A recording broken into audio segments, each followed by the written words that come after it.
Dari pemberkatan nikah Rizky ya dan juga Meli ya, itu umum dilakukan semua orang.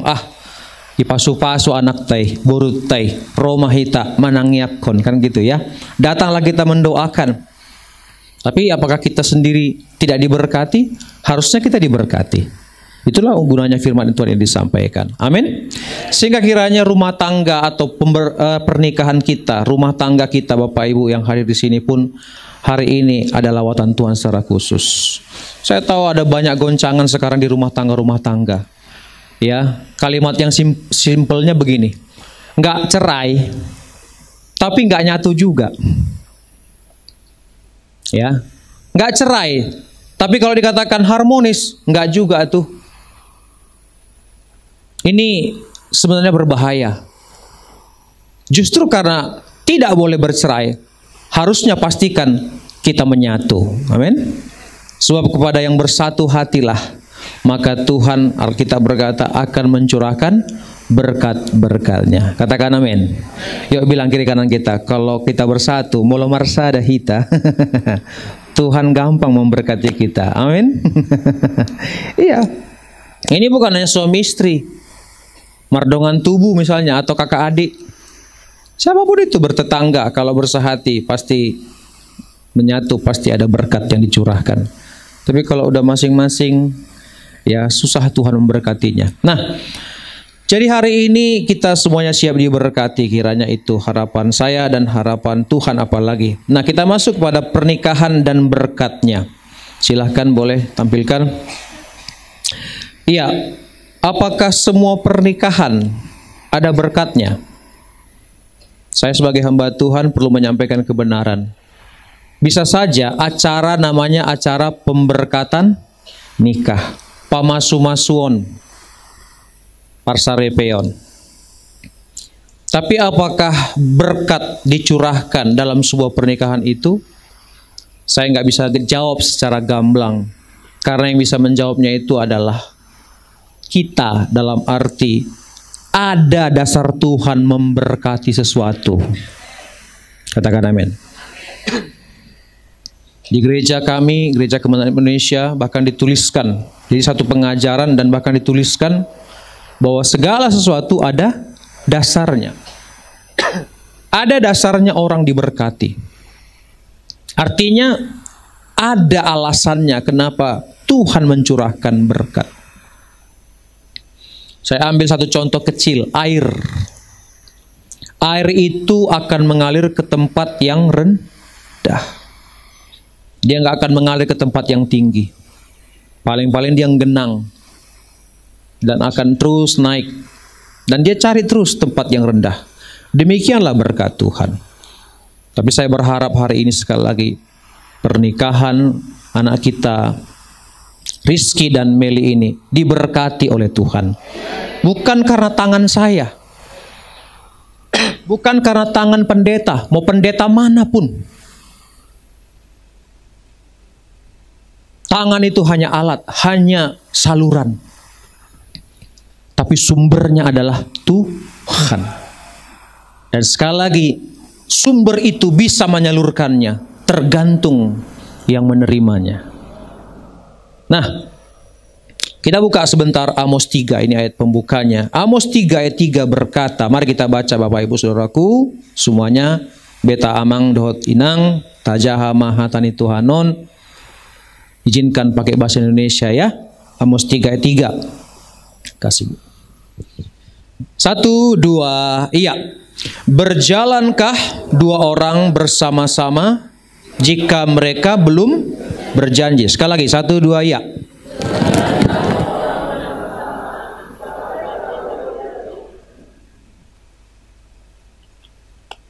Ya, mohon maaf Bapak Ibu.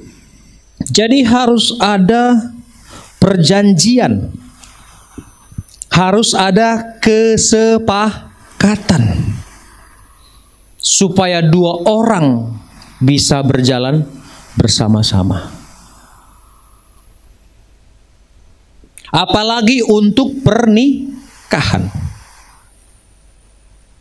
Sepakat. Ya. Nah, prinsip pernikahan saya jelaskan lebih jauh, ada 3 bagian. Lanjut. 1, lahir dari janji, kesepakatan. Sepakatnya Rizky dengan Meli akhirnya hari ini diwujudkan. Sepakatnya keluarga Galingging Dohot Sinaga, amin, maka hari ini diwujudkan. Hari ini direalisasikan. Misalnya keluarga Galingging berkata, kita bikin, kita buat, atau kita rencanakan, tabain mak tanggal berapa sekarang? 21. Ternyata keluarga Sinaga bilang, tunggu dulu. Pait tejo. Kami dang siap. Kami nggak siap karena ada begini. Urgent. Apakah acara ini akan dilaksanakan? Tentu tidak. Harus ada janji, kesepakatan, baru terlaksana. Nah, yang kedua, setelah janji diadakan, maka ada ikatan. Nah, inilah nanti pemberkatan ini akan mengikat Rizky dengan Meli. Yang ketiga, setelah mereka diikat oleh perjanjian, janji nikah namanya, katakan amin, maka mereka akan menjadi satu. Kamu dan aku. Jadi kita bahasanya. Bukan lagi Rizky, bukan lagi Meli, tapi satu kita. Saya lihat ada beberapa jemaat, tapi satu yang paling nonjol saya nggak usah sebutkan, di jemaat di gereja kita Cempaka Putih. Setiap kali dia nulis di amplop gereja itu ada namanya amplop persepuluhan, ucapan syukur, dan seterusnya. Jadi kalau dia ngisi di amplop ucapan syukur perpuluhan itu, karena di amplop itu tertulis, saya akan memberikan persepuluhan atau ucapan syukur sebesar ini. Karena ini. Nanti dia coret tuh, kata saya jadi kami. Dengan maksud yang memberikan ini bukan hanya saya, bukan hanya suami, tapi suami istri. Bapak Ibu, sekali lagi tadi yang sudah menikah, yang sudah berumah tangga, suami istri, sadarkah bahwa janji nikah kita itu mengikat, membuat suami istri satu untuk seterusnya. Jadi nggak lagi, misalnya istri boru apa, suami marga apa, buat masing-masing, belanja masing-masing, ini masing-masing, aku mau begini, katanya yang satu. Aku dari keluarga ini, aku juga dari keluarga ini. Apalagi suku saya suku Batak, kita suku Batakon, Sudero, keturunan raja. Toho amang Sudero, raja, anak ni raja. Kayak saya, Raja Lutung katanya. Ada si Raja Uluan, ada si Raja Sonang, Sude raja. Makanya semua pengen ngatur. Padahal sebagai anak Tuhan, orang Kristen, Kristus aja pun, yuk katakan, Kristus saja pun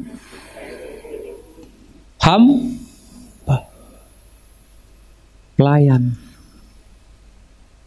Ale Roma halak Batak, lah ima mengaturau. Di bawah saya itu masih. Saya adalah. Tapi kiranya kasih karunia Tuhan, darah Yesus bebaskan kita dari itu. Makin kita tinggikan diri kita, Alkitab berkata makin direndahkan Tuhan. Tapi siapa yang merendahkan dirinya akan ditinggikan. Ise napatoru dirina. Itu yang diangkat Tuhan. Tapi siapa yang meninggikan dirinya, hati-hati, akan dipermalukan oleh Tuhan. Karena saya bersyukur saya diselamatkan Tuhan. Saya belum sempurna, tapi saya dibebaskan dari pola hidup, dengan pola kerajaan-kerajaan nenek moyang. Karena dalam Kristus kita harus jadi hamba.